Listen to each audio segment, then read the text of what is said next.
Upon looking at the victim's face, I couldn't believe my eyes.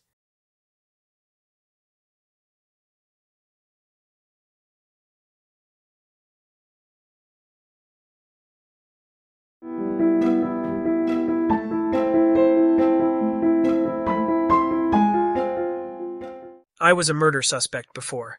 Oh, was it about 5 years ago? During my early teaching days, fishing on weekends was a hobby of mine. One fateful day, I stumbled upon a hidden fishing spot known only to those who were into fishing. I wanted to check it out. So I packed fishing rods, hooks, and a cooler in the back seat of my car and went there. But when I arrived, there were quite a number of cars parked near the upstream area where the fish were known to be abundant. I was disappointed a bit and worried that all the good spots were already taken, and I would have to compete with others. So I decided to park a bit away from the crowd, unloaded the things I had brought, and even took out the camping chairs from the trunk. As I was sitting on my folding chair by the water, setting up my fishing spot, and casting my fishing line, out of nowhere, a sudden thud echoed from behind as if something was falling down. Startled, I turned around and saw something disappearing behind my car parked far away. Honestly, I didn't care much since there were no valuable items in the car, and I was too lazy to move, so I just ignored it and focused on fishing. The sun's descent signaled the approaching dusk. I thought it was time to leave, so I gathered the fish I had caught and my gear, placing everything in the back seat before departing. While driving on the road and making a left turn, I heard a disturbing noise coming from the trunk area. Every time I made a turn, it felt like something was hitting the trunk wall, creating thumping noise and vibrations. I assumed that something must be rolling left and right inside the trunk whenever I turned, but I didn't want to stop in the middle of the road to investigate. Instead, I decided to check it out once I reached home. However, by the time I got home it was late and I was tired. I just wanted to go to bed and sleep. So I decided to check it out the following day and went to bed. Moreover, it was Monday tomorrow, and I needed to get up early as school started in the morning, requiring me to be there before the students arrived. That fateful night, I fell into a terrifying nightmare.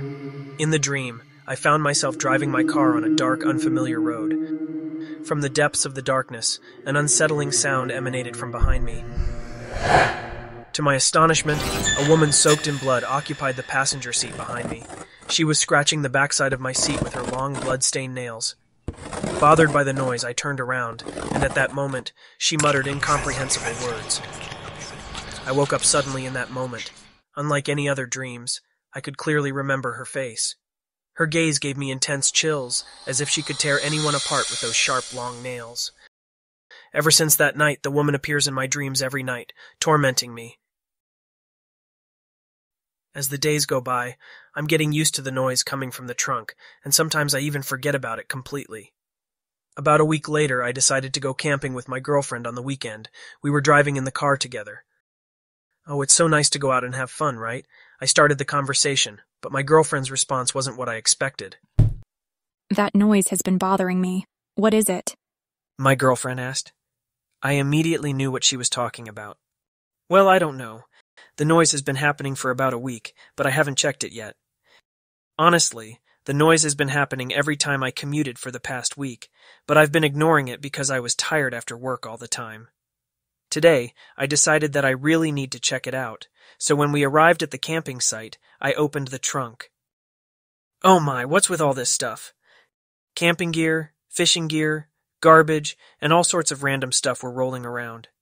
First, I started taking out the camping gear and handed it to my girlfriend, who was standing right next to me. One by one, I removed each items. Finally, something unfamiliar caught my eyes. What's this? I've never seen something like this before. Oh my God, is that a human head? Ugh. We both were in shock.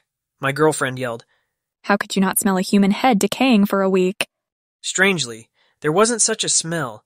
Otherwise, it would have alerted me to do something more immediately. Anyway, with my girlfriend screaming, people around started gathering. Someone was already on the phone calling 911. Without a doubt, police came and began assessing the situation and placed yellow crime scene police tape around us. There is no denying the fact that a decapitated head was found in my car. I was apprehended immediately and taken away by the police as a suspect, unable to do anything. It was my first time and only time being placed in an interrogation room. there was one police officer interrogating me. I couldn't tell if he is playing a good cop or the bad cop, but it didn't matter because I knew I was innocent and felt confident that I would be released soon. Why was there a severed head of a woman in your car? Do you know who this head belongs to? I really don't know anything. I just saw it when I was taking out my stuff from the trunk. Are you saying there was a decapitated head of a woman in your car, but you didn't know about it for the whole week? Are you expecting me to believe it? The detective appeared angry, though I couldn't discern whether his anger was genuine or simply a customary tactic employed to elicit a confession from the suspect. They also felt frustrated due to the discovery of only the severed head. As a result, there were no fingerprints available, making it impossible to identify the person. I continued to explain. About a week ago, I was out fishing when I heard a distinct thud from behind me. It all fell into place as I started detailing the events to the detective. Could that thud have been the sound of a trunk being closed? If you remember anything, please contact us. As a teacher, the detective found my words to be more credible, leading him to release me without significant resistance. And that night, that woman came to my dream once again. However, this time she was sitting in the front passenger seat, which was different from other nights when she was sitting in the back passenger seat. She started mumbling slowly. This time I was able to understand the words that she was mumbling. It was, "Get me out. Get me out. Get me out." I also began to realize that the woman was the owner of that severed head. Is that woman asking me to get her severed head out, the head that belonged to her from the trunk? But I've already taken it out. Why is she asking me to get it out again? I was confused, so I asked her, if it's something in the trunk, it's already been taken out. She continued to mumble, "Get me out. Get me out. Get me out." Then, I woke up from the dream at that moment. I looked at the clock and it was 3 a.m. It was too early to call anyone, but I called anyway immediately. It was urgent. "Detective, I think I saw that woman in my dream. A woman who was asking me to get her out. I think it might be her." Then please come down to the police station. I went to the police station the next morning to see the detective. He brought in a montage artist and asked me to describe the woman I saw in my dream in detail. The montage was distributed to other police stations within and beyond their jurisdiction. Many individuals promptly recognized the montages and provided the identification of the woman in question. With her identity established, the subsequent steps fell into place effortlessly. Just a week later, my spirits were lifted as I received the news of the suspect's successful capture and subsequent arrest. The exceptional speed at which law enforcement managed to apprehend the killer left me genuinely astonished. Pictures of the victim were also shared with me just to make sure. Upon looking at the victim's face, I couldn't believe my eyes. It was exactly the same as the woman I had seen in my dream. It turned out that the perpetrator was the victim's boyfriend.